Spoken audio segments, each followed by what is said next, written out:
Hi, this is Jimmy with Trailerhead.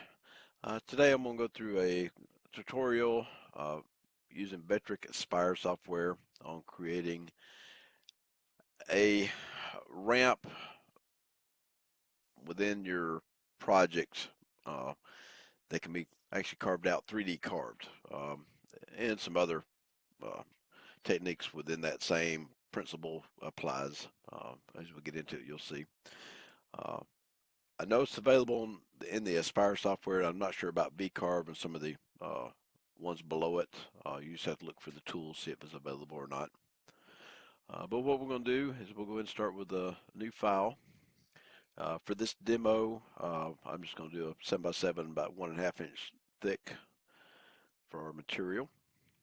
I will go ahead and turn on dual view so that you can see the 3D on it as well.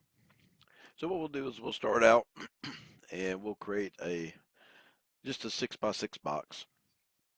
And what this will do is give something to work with. I don't want square corners.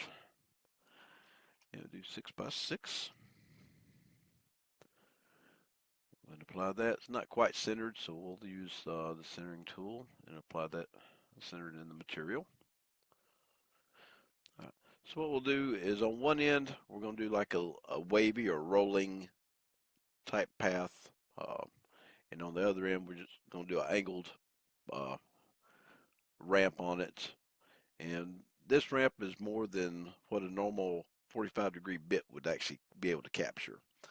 So if you have something that you need a lot deeper or multiples and different location stuff, this is the easiest way to do it. And you'll just use pretty much like a 3D carving setup in order to take the material out. So as we get into it, you'll see that. So what we're going to do is on the top, we're going to set up a line. On this line, we're going to put this down 1.5 inches. So there's a couple of different ways. As you notice, it's kind of hard to drill right in on 1.5 inches, but what you can do is if you come up here and hover, you'll see the corners at X of 0.5 and Y is 6.5. So what we're going to do is we'll come up here, we'll go 0.5. We're going to go down 1.5 inches. So that'll be down to 5. Add in, that gives us our starting point, then we just come straight across. Since I have line snaps turned on, it locks in. Escape that. All right, so on the other end, we'll do the same thing, but it's going to be, we'll do 3/4 of an inch up. So in this case, if you look, our starting point on this one is 0.5 by 0.5. So we'll do 0.5. And if we're going to go up, then it'll be 1.25. Will that be 3/4? I think so. Create our line, escape out. So these give us what are called rails. Rail is used for the model that's created to go across or around, and I can get into that a little bit towards the end as far as doing different shapes with it. But for this part of the demo, we're just doing a straight line railing. All right, so what we'll do is we'll zoom in here. We'll set up our angled rail.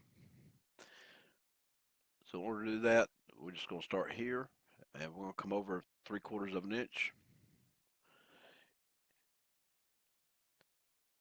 All right, so it's 3/4, and it's just going to angle back down towards the bottom.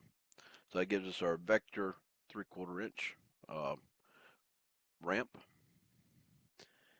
On the top one, we're going to do a nice wave or rolling type effect. So what we'll need to do,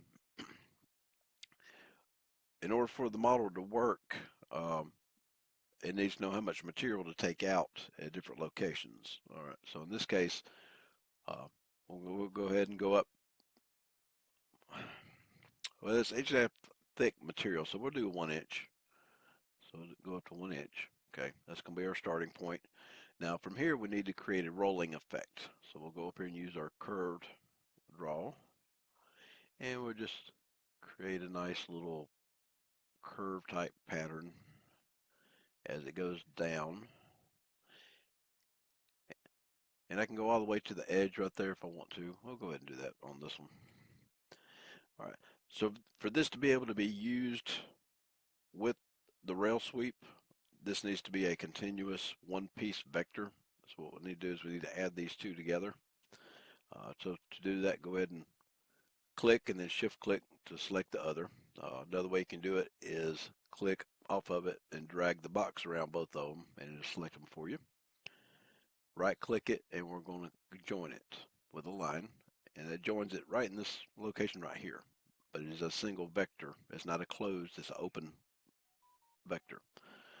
All right, so to create our models that it will use to allow us to carve this out, we're going to be using under modeling, and it's the third icon over on this setup, but it's a shape by extruding along one or more center lines.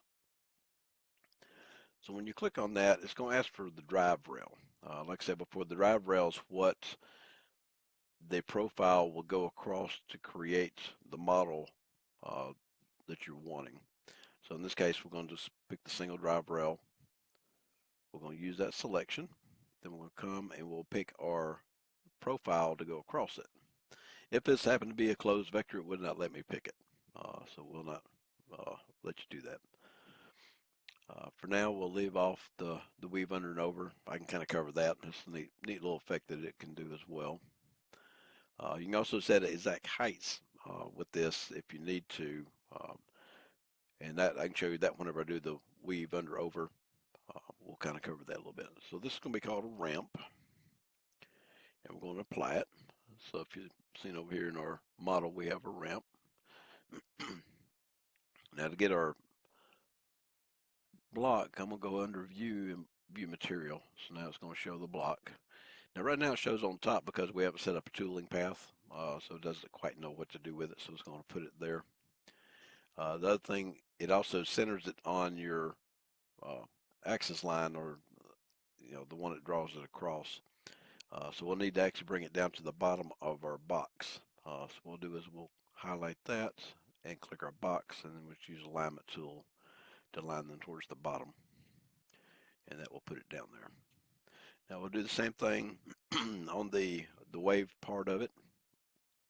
So we'll come up to our tool, and if it already has something selected, you can do clear tool, and that'll reset everything back so you can pick what you want. So we'll pick that, and we'll call this wave, and we'll apply it. So now if you look at this, we have a nice wave type pattern, and it can be, you can do anything you want. Just remember with CNC work, it doesn't like to go upside or inside a pocket in this type of cut. So it will kind of ignore it if you try it. And I can show you an example of that too. Same thing here, we're going to align this to the top. So now we have our two models set up for the edges. Now we do have to put them in place. So we're going to bring up Tool Pass. Close that one. So the first one's going to be our roughing pass. And it's going to have you verify the material. All right, so we'll select level 1. Both models are under level 1 over here on the left. I'm doing the machining allowance of 0.5. That way it has material to actually clear off whenever it does the final pass or the finishing pass. So we'll go ahead and do that. 1/4 inch end mill. That's just basic settings that I have. So we'll calculate that out. So we'll preview those right quick, and I'll show you what they look like. So it's just a real basic cut right now. So now we'll go ahead and do our finishing pass. This is with a 3/16 ball nose. Same thing, level 1. No boundary offset. We'll do a raster finish on this. Preview that. and it gives us our nice little ramps and things like that. So we'll adjust this in just a second. The other thing I'm going to do is I'm going to set out a cutout for the outside, and I'm going to have it go ahead and clear all this material, just so that we can get a better view of it when it gets done. So what we'll do is we'll do that. We'll do our profile cut. All right, so I'm going to use and this is not what you normally would do, but because I need this just to disappear for this tutorial, I'm going to use a 1-inch resurfacing bit. Right now it's set at 15 passes. We can fix that because we don't want to wait around that long. So I'm going to cut depth of 1 inch. Now we're down 2, and we'll just call this cutout.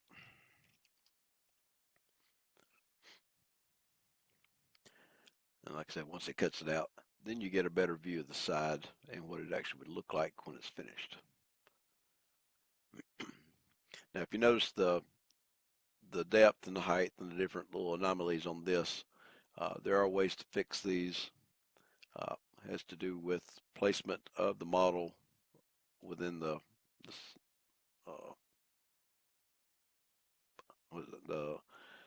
model within the tool path. So in this case, we're going to take it and we're going to actually bring it down, and we're going to have it recalculate. We'll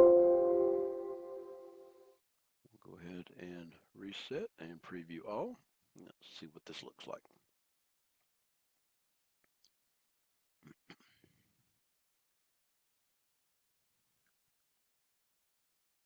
All right, so I cleaned up our outside edge. We still need to bring the model up some to make it meet with the top, or it depends on what you're doing. If you're going to be shaving it off anyways, doing anything, then you go ahead and do that. Like I said, it just all depends on what you're doing. But for any models, if you need to modify their locations, double click them. Right now, this shape height is showing 7.4, which is pretty close to what we got. Now its base height is set at 0, but what we're going to do is we're going to raise that up some. And in order to see it, you got to reset your preview and close it.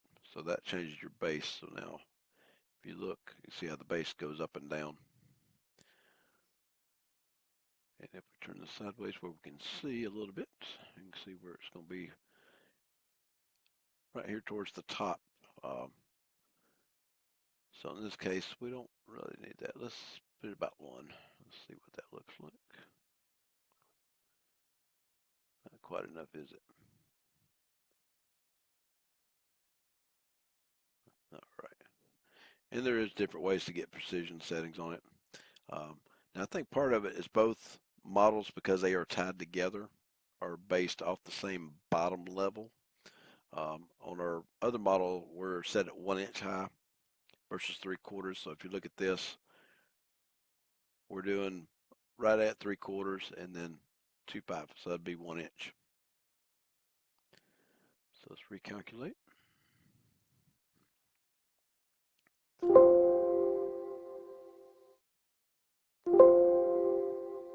All right.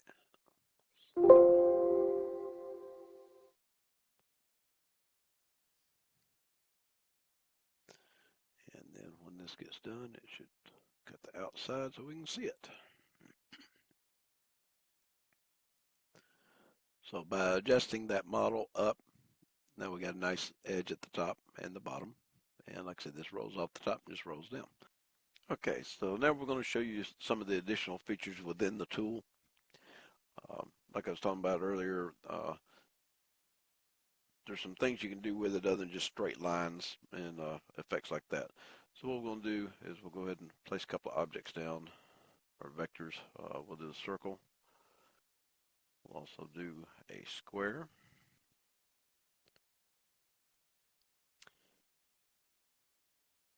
And to make it fun, we're going to do a figure 8.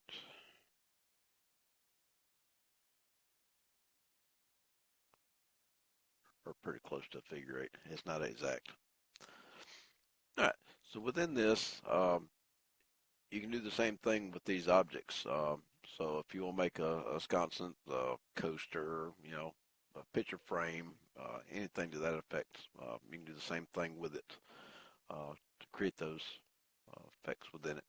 So what we're going to do is for the circle and the square up here, we'll just come down and we'll just create us a little pattern just to throw on it. So what we'll do is we'll come up. And like I said, you can pick more than one drive rail. So if you got a couple of objects you want to do, you can go ahead and do it. Just do shift click to pick them. Do the selection on it. Turn these off. And then we'll pick our profile that we want to go around it and apply it. So it looks like that. We go back to side by side. See how these turned out. Now if you notice the way this is shaped, the flat line between the two endpoints becomes the bottom. So this is the outside edge, this is the inside.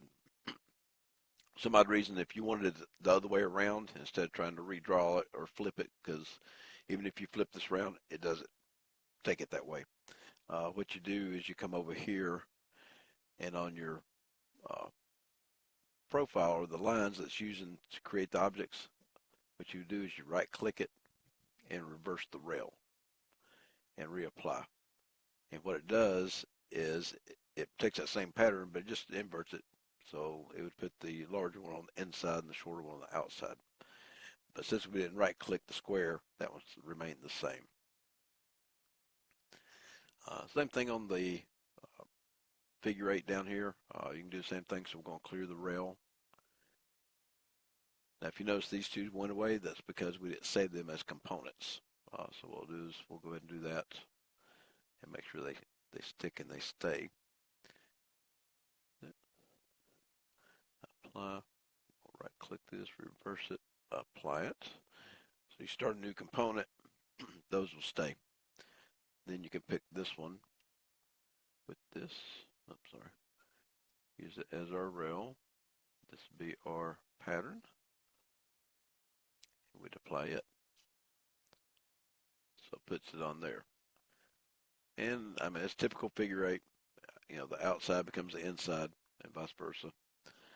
Some of the effects, like the weave under and over, that allows it to actually go like a bridge.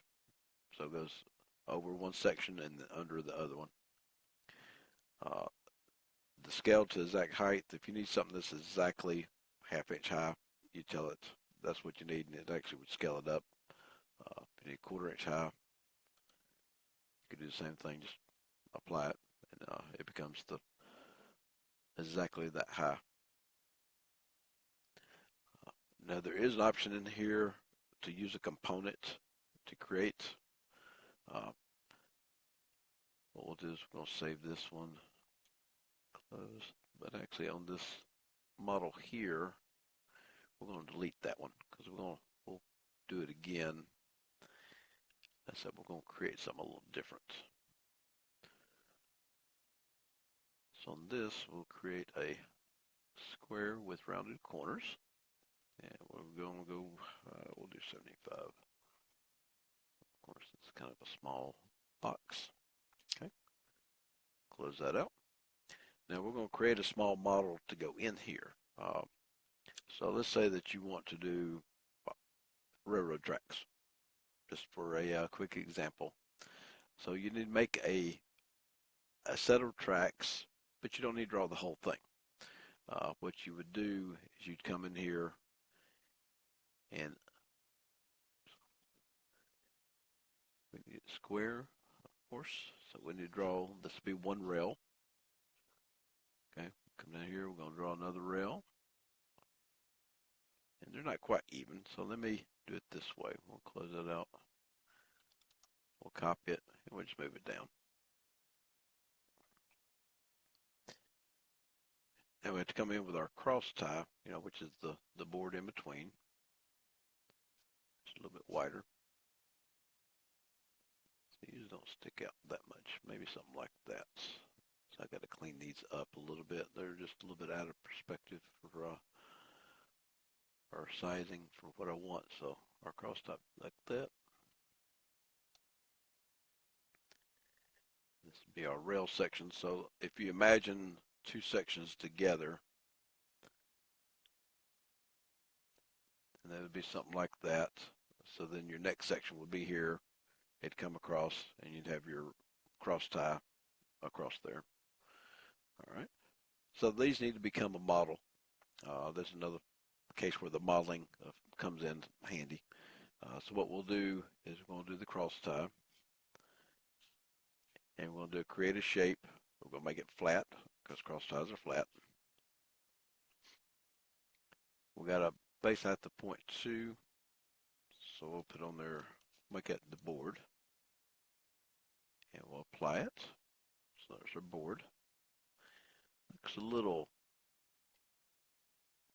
high to me, so I'm going to put it at 1. That looks a little better. So now we're going to come in. These are the rails. If we apply the rails, oops, sorry, we didn't save that as a component. Apply, save component. Now we're going to do the rails.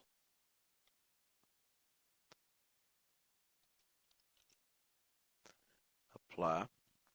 Now if you notice these stepped up, that's because also our height, if you look, is the same there, so we actually want that to be a little higher. So we're going to put this at 2. This may be a little bit too much, maybe 1.5. Just trying to get a little perspective on it before I close this out.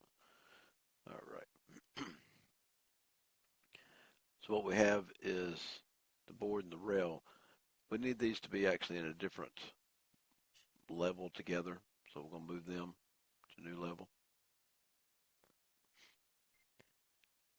Now your rail consider sits on top. These by default are adding. Combine mode is add, but we're going to change this to where it doesn't add it. So that way it just lays on top.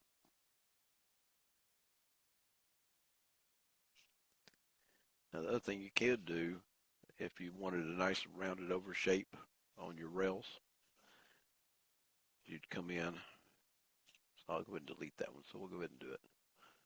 Is you'd use this profile. These, you go ahead and apply it. It shows you what it looks like. You can go ahead and set this here so it gives you an idea what it's going to look like.